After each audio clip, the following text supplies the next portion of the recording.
Մենք հաճախ ենք լսում, որ գadgetները վնասում են երեխաներին, քանի որ նրանք դոֆամինային կախվածություն են ձեռք բերում։ Դա ճիշտ է արդյոք։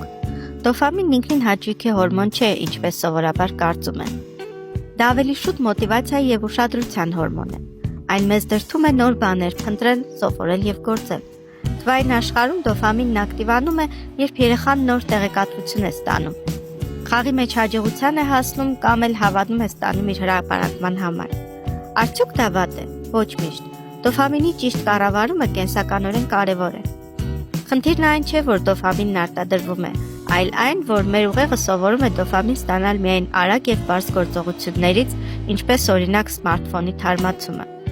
Երեխան դադարում է հետաքրքրվել ավելի բարդ եւ երկարատև գործընթացներով, որոնք դոֆամինի ավելի քիչ, բայց կայուն քանակություն են ապահովում։ Օրինակ գրքեր կարդալը կամ երաժշտական գործիք նվագելը։ Մենք պետք է սովորեցնենք մեր երեխաներին հավասարակշռել դոֆամինի աղբյուրները։ Նրանց պետք է մոտիվացնել ոչ միայն արագ, այլև ավելի բարդ եւ ստեղծագործական գործունեության համար։ Դա է թվային դարաշրջանում նրանց ֆիզիկական եւ մտավոր առողջության հիմքը։